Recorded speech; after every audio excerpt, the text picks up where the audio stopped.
Hello, thank you for joining me. I just want to do a bit of a vlog here and talk about, I guess, some topical gaming-related stuff. I haven't given my thoughts on the Xbox One yet at all, so I'll say a couple words on that. And same with the Anita Sarkeesian's like Feminist Frequency videos about tropes versus women in video games. So really briefly, I just want to talk about the Xbox One. I guess if you guys have seen my games that I missed for the Xbox 360, you'll know why I am not interested in owning a 360, and it's also why I'm not interested in owning an Xbox One. But even were that not the case, I think that the Xbox One reveal, from the perspective of a gamer, I guess in the way that I sort of self-identify with it, was very off-putting. You know, it's funny, I don't actually mind the name all that much. I mean, Sony came out with the PSX when everybody was sort of calling the PlayStation 1 the PSX because they came out with a version of it which was called the PlayStation 1, and you know, that was sort of additionally confusing as well, but we all got over it. So, you know, names, you know, the Wii sounds ridiculous, but nobody thinks twice about it now, so it doesn't really matter. But just their reveal definitely indicated a distinct. It was just a matter of focus. It really wasn't aimed at gamers. Like, I kind of have to go, you know, it's gonna have games on it. It is a game system. Some of those games are gonna be good. So, you know, I'm not gonna just sit here and pan it. I think these privacy concerns that people have, the concerns over playing used games, and just, it's not just used games, it's kind of like, is your video game library of physical games that you own going to be playable after this, you know, Xbox Live service is offline? These are genuine concerns. I actually am sort of looking at the Xbox One as a potential Wii of this generation. So whereas Nintendo, I think, has backtracked, and they're kind of going after gamers again, and Sony is too. But the Xbox One, I think, they're kind of going after people that don't necessarily game. You know, people that might not be against having a game system in their home, but we're talking, it's more just like the beer drinking, like sports watching average Joe. You know, and there's nothing wrong with drinking beer and watching sports and being average, I guess. You know, I mean, if that's how you self-identify, that's fine. But it's not how I self-identify, and so the Xbox One thing was a real. I like beer, but it was a real turn-off for me.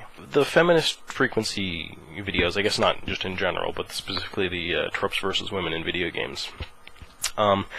When I watched the first one, my natural reaction to it was to be a little upset and angry and defensive, and so I tried to think about where that was coming from. What is off-putting about the message at first is it feels a bit like an advocation of censorship, and I think this is something that people are sensitive to, especially when it feels like somebody is coming in and they're trying to be like some sort of like morality police, or you know, just this sort of, I don't know, nanny mentality or something, like we're not adults and we can't have, you know, we can't sort of consume media that has whatever sort of thing that we want in it. It can be violent, it can, you know, be sexy, it can be, you know, whatever, and that should be okay.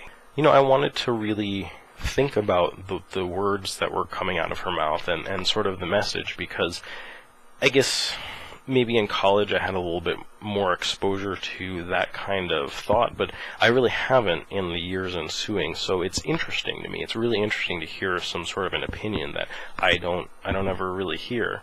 And just from a female perspective too, it's interesting to see, well, you know, what sort of criticisms might, you know, this person have.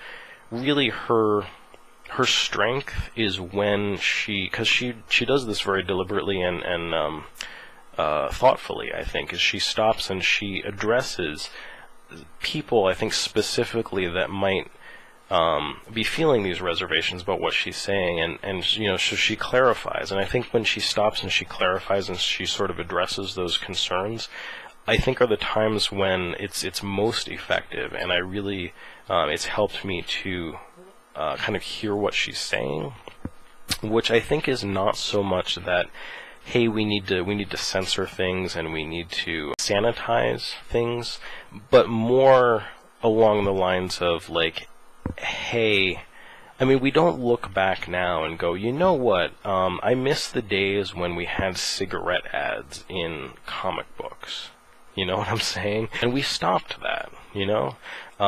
We stopped having smoking sections in most, you know, in restaurants and stuff like that. We stopped all of that. Just as a culture, we sort of stood up and we said, you know, we don't need to have this every place. You know, it's not like people can't choose to smoke still, you know, and people do, and that's fine. There's absolutely nothing wrong with that.